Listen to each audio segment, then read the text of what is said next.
cryogenically treated.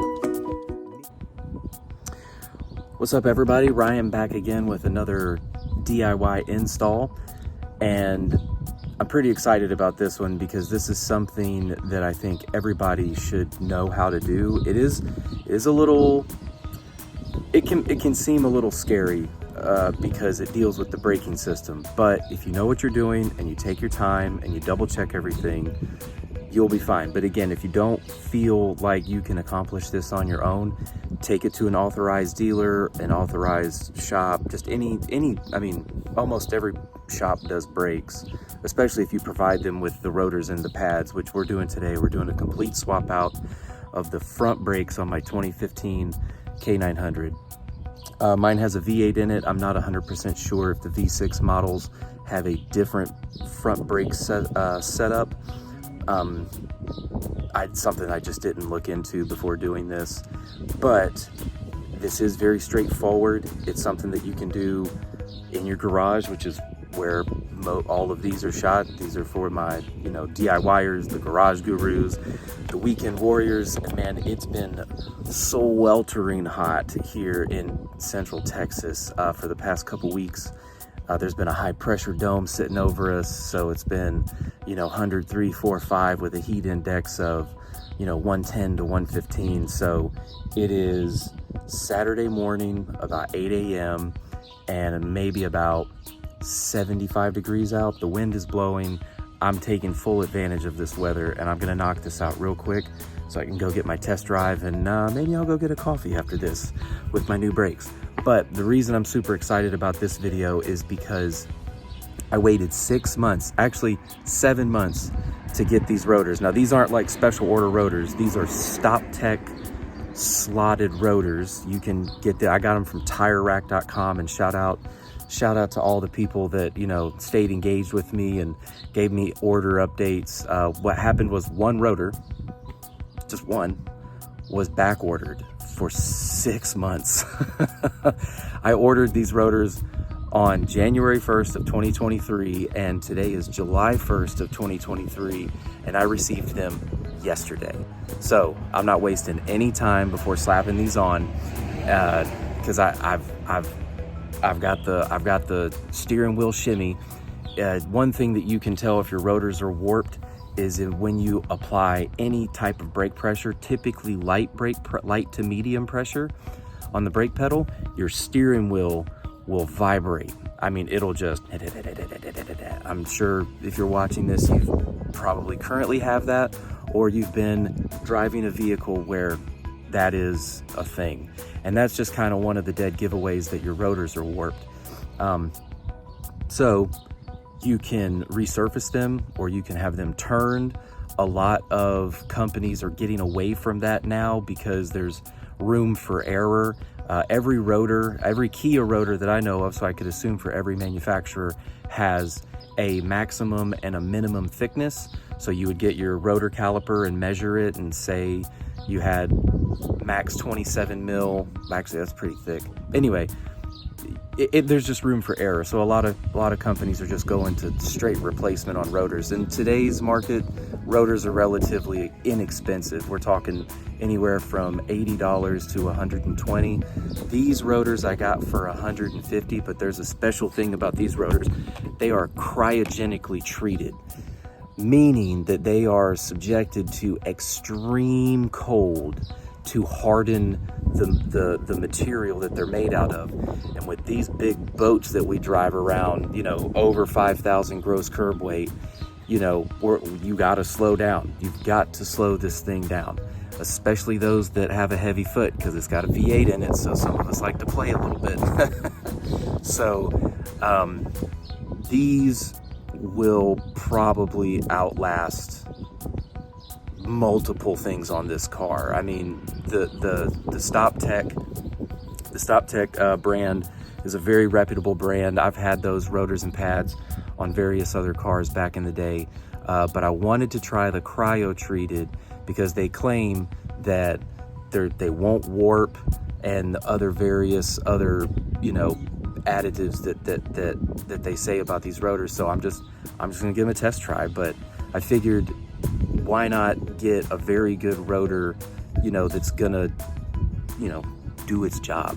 Plus they're slotted, so that helps with venting and helps with cooling, and they'll look good too. Obviously you want style points, but I've got all the tools laid out in front of me. It's actually a very minimal tool set. So let's get these brakes on. All right, so here's all the tools. Obviously we have our jack stands, our jack, we got some brake spreaders. I got a couple different ones out just to show you the different styles. We've got a breaker bar with the extension and a 21mm socket for the wheels. Here's my wheel lock key if you still have that. Obviously always keep this around. 1/2-inch impact gun, got a 3/8 wrench or ratchet with a 17mm for the brake calipers. Obviously my torque wrench for the wheels, torque wrench for the calipers. Here are the brake pads that I went with. I got these from O'Reilly's. They're import direct, just premium brake pads. I don't have any preference, but I definitely have you run these on multiple cars and am very happy with them. Plus they're relatively inexpensive. I think I got them for like 50 bucks, 55 bucks. And then here are the rotors. Box is looking a little janky, but here's just one thing real quick. You want to make sure that if you get slotted rotors, there is a left and a right, and it comes with directions on how to do that. Plus obviously we got some cool stickers, shout out StopTech, and then the beautiful cryo treated slotted rotors. So like I said, it's a limited, you really don't need that much, and yeah, let's get it going. So one of the first things that you're going to do is you're going to take your wheel cap cover off.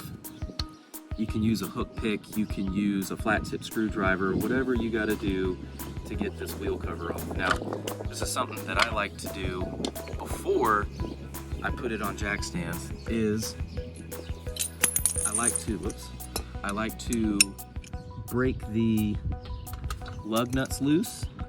That way when I put the impact on it, makes it that much easier. And all you have to do is we're just breaking them free. We're not actually taking them off. We're just breaking them free.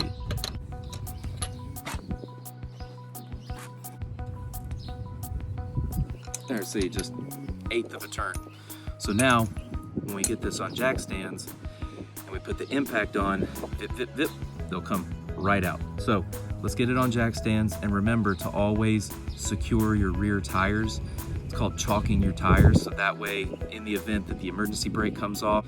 So just as a backup and a peace of mind, put something behind the tires because you don't want your vehicle to move while you're working. So let's get it on jack stands and let's get these wheels off and let's show you what we're doing. So now that we got these loose,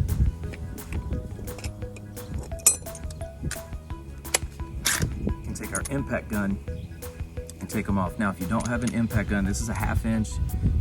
If you break these loose with the breaker bar, you can use a 3/8 or you can use a ratcheting, you can use a 1/2 inch ratchet, but anything to get these off. These are 21mm, but again, if you have the wheel lock key, you're gonna need that. So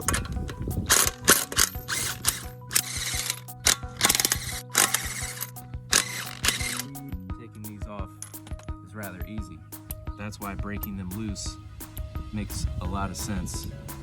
But again, you don't have to, it's just personal preference. But I like to make things easy.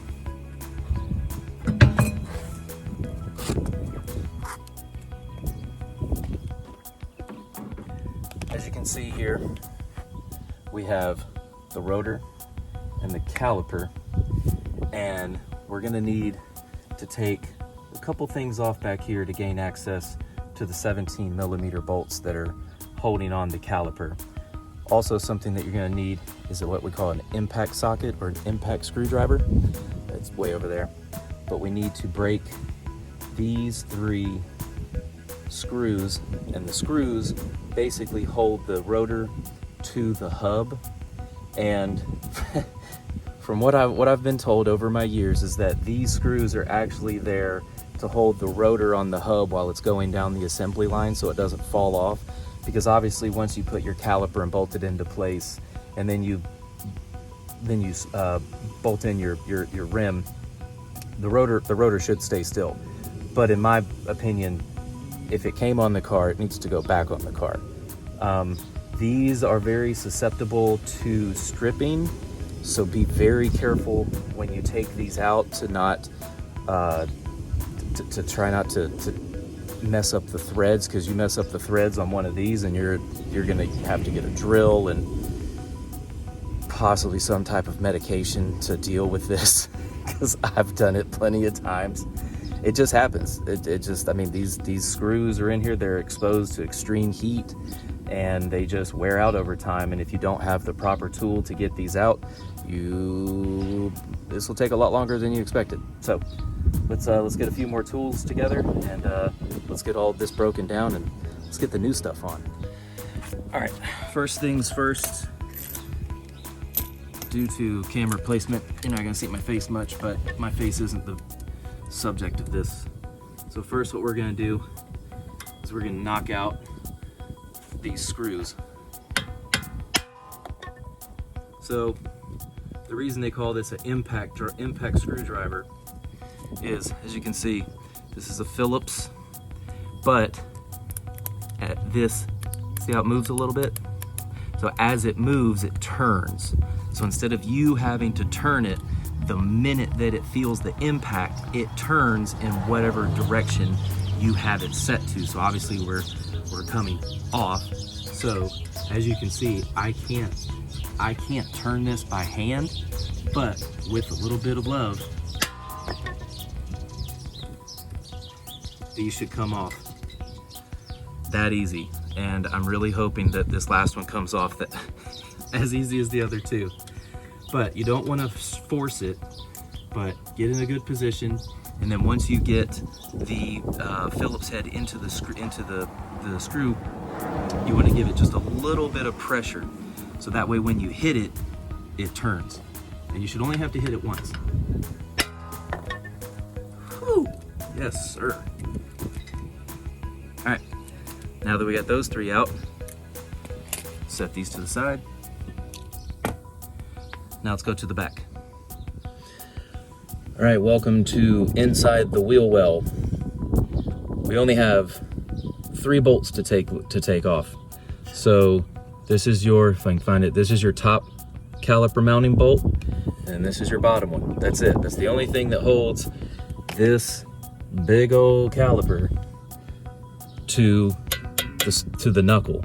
Now to get to this bolt, you can move this brake line out of the way, but what I like to do is I like to take this bolt off right here, and then that way it'll just naturally move out of the way. It is a 10 millimeter, that's a 10 mil, and then these are 17 millimeter. Now these are gonna be a beast to get off, so you need to have something with really good leverage. Probably a breaker bar or a 1/2-inch ratchet. But let's just say you weren't replacing your rotors and you were just doing a pad swap out. The really cool thing about these brakes is that you can do everything from right here. The pads will slide out once you get these locking clips and the slide pins out. So you can actually do your brake pads themselves. Now, as you can see, my brake pads are pretty decent, but I'm gonna go ahead and put new brake pads on, because whenever you do a rotor or a pad, you want an even, flat, smooth surface. And so, again, like I said, most companies are getting away from turning rotors or having them serviced. They just replace them. So I just wanted to let you know that if you did just want to do what's called a pad slap, you totally could. You could take these out as they sit. You wouldn't even have to worry about anything. You just take the wheel off and then replace the pads and go for it. But we're doing the whole thing today. So again, 10 millimeter for your brake line, 17 and 17. Here we go. All right, so first up, start with this 10 mil.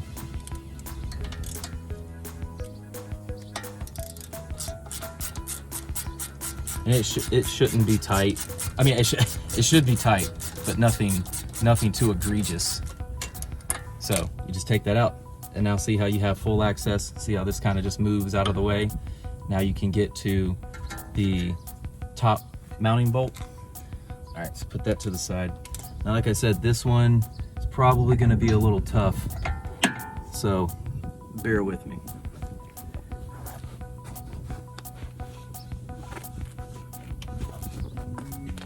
Oh man, it's so frustrating because I used to do this on a lift, and I could be underneath the car pulling on this, but now I'm at this awkward kind of like I'm sitting down and I have to push, and it's just weird.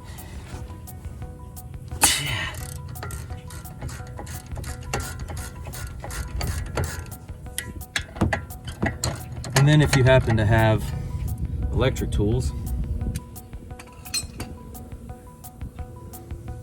you can just zip this off. But if you don't, you have only hand tools, what you can do is, now that the bolts are loose, just give a little support to the bottom of the caliper, and that will help kind of free up the bolts to where you can turn them by hand. I always break them free and kind of crank them out maybe 5, 6, 7, 8 turns with the ratchet. But once they're loose, you're good. Also, these bolts come with washers. Do not lose this. So it just don't lose that. So put this to the side somewhere safe, and then you can loosen the other one.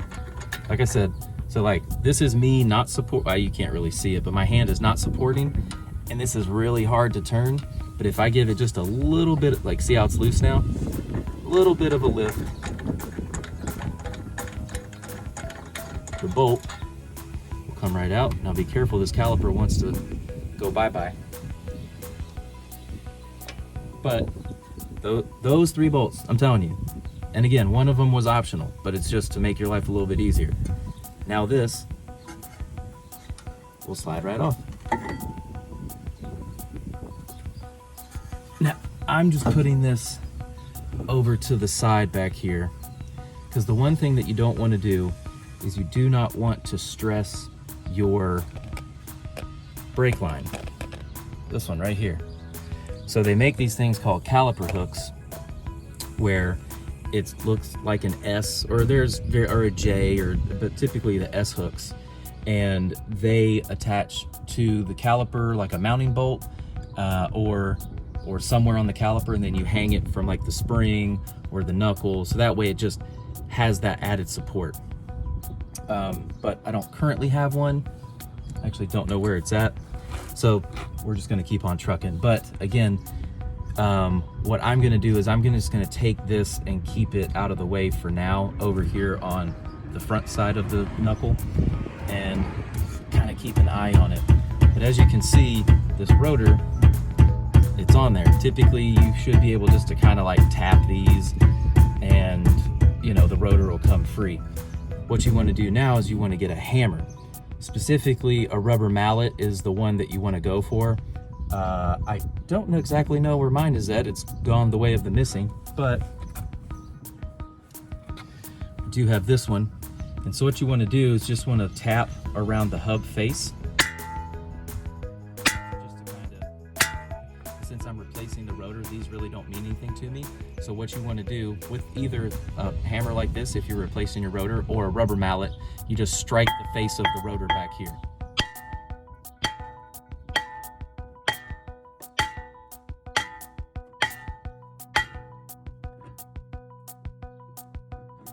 So glad I'm replacing these.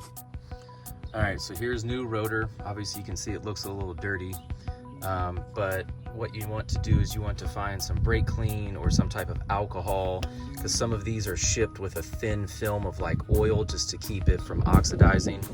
And then here's the old rotor. I mean, this thing, look at that. That's on the surface. I mean, that's grooved. That is terrible. But just to kind of show you the difference.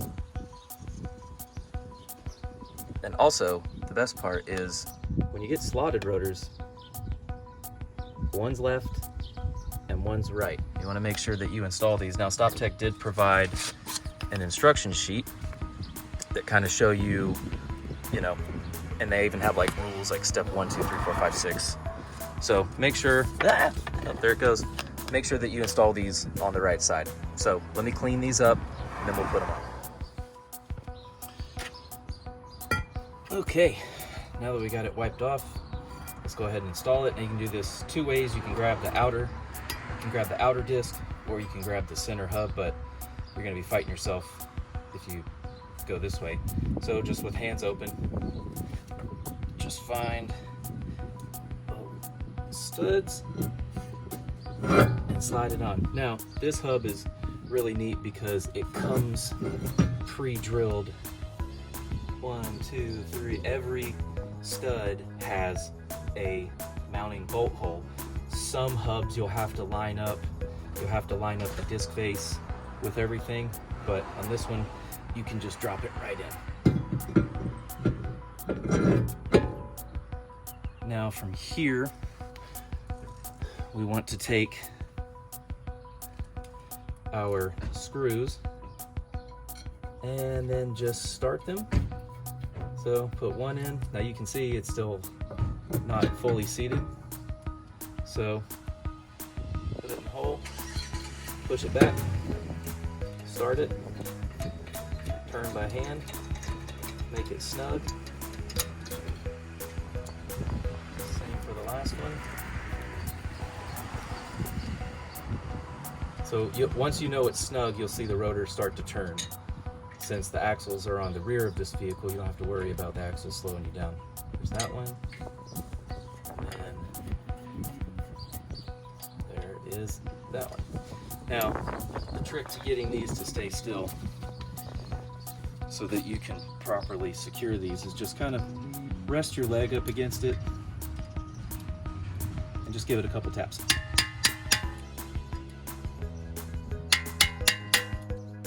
You'll get maybe a 1/16 of a turn, maybe even smaller. But again, you don't want to overdo these because then you'll end up stripping out the head, and then the next time you go to replace these, you're going to be in a world of hurt. There you go.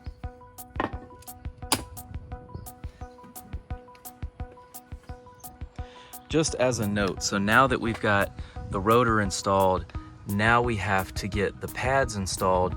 But what you're gonna have to do on the pads, you're gonna have to split these apart. You're gonna have to push the piston back into the caliper housing. And what happens is the oil, the brake fluid that's inside the caliper has to go somewhere. So it's gonna go back into the reservoir. And what I recommend is you don't have to take this off, because what brake fluid is good at is removing moisture. So if you expose it to air, it's gonna start, you know, consuming air, or at least trapping it. So what I like to do is wrap a rag around here, because if you've overfilled this, or if you saw that your brake fluid was low and you're like, oh, I need some brake fluid, and you top it off and then you do a brake job, that brake fluid is gonna come right out of here and spill down, and you're gonna have a big old cleanup on your hands. And another thing is that brake fluid likes to eat paint. So if you don't clean up the brake fluid in a timely manner, it will cause some damage. So what I like to do is, just as a precaution, wrap the brake master cylinder with a rag. That way if you do lose any oil, it's gonna go straight into here, and you only have to clean up this area, not everything underneath. So next up, we need to swap all the goodies out, but I want to just show you real quick. Just, I don't know, I really like these pads, and they come well packaged. You know, they talk about the hardware, break-in coating, OE style chamfers and slots, you know, OE specific friction compounds, and then a 5-layer shim. And then open the box up, comes very nice and neatly packaged. Foam, then you have your hardware kit, and then you have your pads. I mean, these just, I don't know, I've always had really good luck with these, and they're relatively inexpensive, and you can get them at your local O'Reilly store. I mean, you can get whatever pads you want, but this is what I'm going with. So let's get these traded out. Okay, so normally when you do a job, you want to have the right tools, and there is a specific style tool that fits inside of here. Actually comes from the bottom, and it's a brake pad spreader. And what it does, it looks like it has two little brake pads on the side and a ratcheting wrench in the middle, and you put it in between, and then you start ratcheting, and slowly it starts to push the pad, because you want even pressure, because you have two pistons here and two pistons here.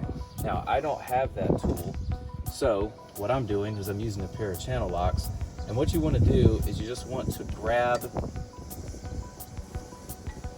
you're trying to put even pressure on the pad, and then when you squeeze, you're going to compress that piston in there like so. And you're going to have to go like, I usually go like middle, side, and side. And then let's see if you can get a close up here.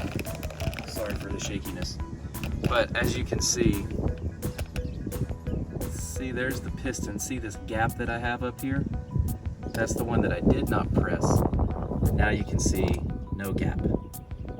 So that means that the pistons are now pushed inside of the caliper, so that when we go to install the new brake pads and put them in, it'll fit. What you're trying to do is you're trying to get the clearance to fit over the rotor. That's the whole purpose of pushing the pistons back, is so when you get the new pads in and you go to mount it up, you're not fighting because your pistons aren't fully seated. So make sure that these are fully seated, and if you go to put everything back together and it still doesn't fit, you'll notice if your piston isn't fully depressed, because it will not fit.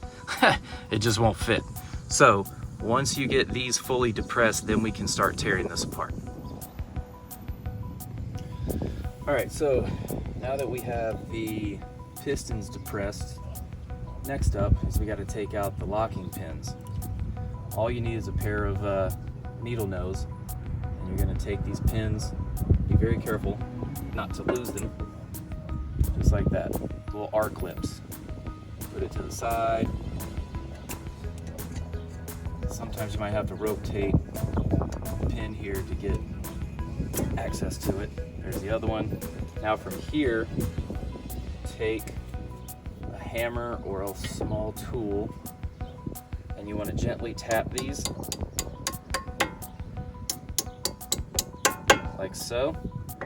And then from here, if I can get it to stay still, you want to take some type of punch. I just have like a little pick, but on top of the pin, just give it a couple taps just to get it out of the slot on both sides.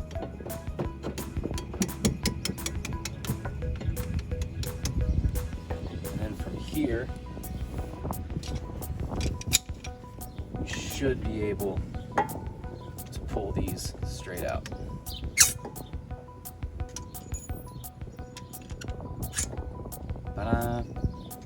So now that we've got the R clips and the pins out, now all you got to do is pull your pad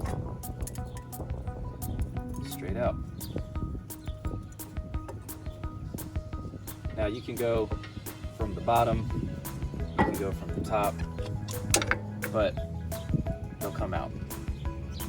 Now if these were OEM pads, what you would see on the back side of, oh, that one got me. What you would see on the back side of the pad, see I'm taking this one out from the bottom, came out way easier. What you would see on the back is an arrow. On the OEM pads, they specifically have an inner pad and an outer pad. Now these are made by Bendix. So obviously you can see the difference here. Like, God, these are trashed. I'm not saying that the Bendix pad are trash. I don't know what happened, but that's why I decided to go with new rotors and new pads. But pretty much exactly the same, inner and outer. But again, if these were OEM pads, on the back here, you would see an arrow telling you to point them in a certain direction. So now that we've got the pads out, the slide pins, and the R-clips, the last step is to take off the hardware. And that's really all you have to do, is just find something to push them out. Like so.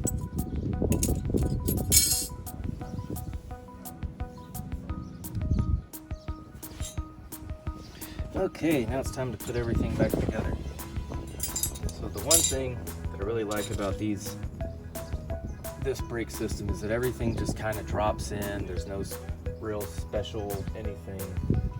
So you just take the hardware, slide it into there, and then slide this one into here. All right, now take your brake pad, drop it straight down. Now again, these are going to sit right there in those little J hooks. So slide it down just like that. Now you will have to support this one because it'll want to fall. So when you go and put your slide pins back in, make sure that, actually it'd be easier to do it with this first. You want to make sure that the pin is underneath the hook. You don't want it on top. I mean, that just doesn't even look right. So this takes a little finessing. So once you get the first one in, I like to leave it resting right there, and I'll drop my brake pad in. So this is where it gets a little bit tough. You're gonna have to kind of, put some force into it. Not too much, but again, this is a spring-loaded tension, so you have to kind of defeat the tension to get it in the hole. But I mean, it looks easy, and it is. I've done this I don't know how many times, but you'll probably have a little bit of trouble, but it's just a combination of just pulling back and pushing at the same time. That's why I say whenever you get your slide pins out, to remove as much debris and make them smooth, so when this comes back through here, you're not fighting it. One thing that I like to do is whenever the first slide pin is in, typically you do things in pairs, but I do this one at a time. So that way I know for a fact that my slide pin retaining clip has been installed like such. Now you can have this, I mean, whatever direction it allows it to be in, but I just like to have it flush with the caliper. So once you get one in, and you come in here, again, you're gonna have to you're gonna have to finesse it in. And typically, like if I'm gonna push, you can actually put pressure on it this way to see how I can kind of bend it back. You bend and push at the same time, and then with the free finger here, you kind of pull up a little bit to get it into the slot. Now this is where it gets a little tough to try and find, well, it's not that tough, but sometimes it won't line up perfectly on your first try. So it just takes a little finessing. It just takes a little patience, which I think we all are in desperate need of these days. So now that the slide pin is in, R-clip, turn just, again, this is just my personal preference, but you want to make sure that your R-clip is fully seated. If I can just get that to bite.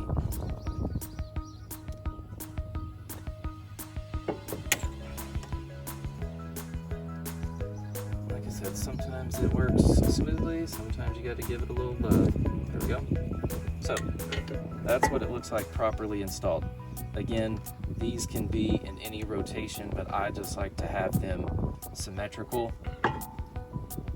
And as a did I do it right test, we need to make sure that this has enough clearance. So just test fit it on the rotor. There we go.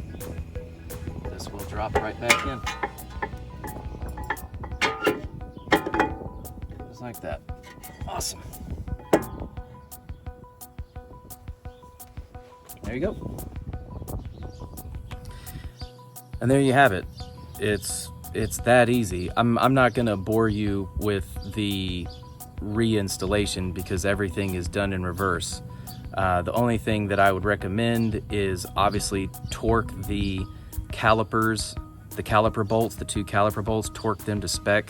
I'm almost certain it's 80 foot-pounds. It could be a little bit less, but the number 80 is just stuck in my head. Just like with these bad boys, it's 65 to 79 foot-pounds, and I always just torque at 80. You know, if there's a maximum torque, you know, but then again, this is your car's, your vehicle. It's totally up to you. Actually, the torque spec for the wheels is in your owner's manual. Just go in the back, look up wheels or tires, and then find, I can't remember exactly. It's probably somewhere in the chapter 7, if I'm not mistaken. But the only thing that I want to point out is whenever you get back in your car after you've done both left and right, and it's back on the ground and you're ready to go drive and burn the rotors in, the one thing that you need to watch out for is, since you compressed the caliper, there's going to be space in between the pad and the rotor face. And so when you put your foot on the brake pedal, it's going to want to just go straight to the floor. And that may freak some people out. I know it, you know, when I first started doing all of this, I made that mistake. And even in my older years, you know, it's just one of those things that you take it for granted. But what you want to do is lightly put your foot on the brake, because this is a push start. So you don't want to go all the way to the floor. Just barely press the brake, then let the vehicle start. And then once the vehicle starts, take your foot off the brake again, and then slowly apply pressure to the brake pedal all the way to the floor. And then take your foot off and let the brake pedal come back out, and then keep doing it real slow until the pedal gets firm, like it feels normal. Because what you're doing is all that fluid that you pushed back up through the lines now needs to come back to the caliper. And since we recessed and depressed the pistons into the caliper, as you are pressing the brake pedal, it's slowly pushing fluid to make the piston come out further and further and further, so that it can make contact with the brake pad, and then the brake pad will make contact with the rotor face. That's where the stiffness comes from, is the fluid being pushed against the pad and the rotor face. So again, as soon as you get back in the car, lightly press the brake pedal to start the car, and then foot off the brake, and then foot on the brake real nice and smooth, all the way to the floor. Let it go all the way to as far as it'll go. You just don't want to, you know, full send your foot on the brake pad. It'll freak you out and you think you did something wrong. And yeah, because I've been there. But please, please, please torque to spec.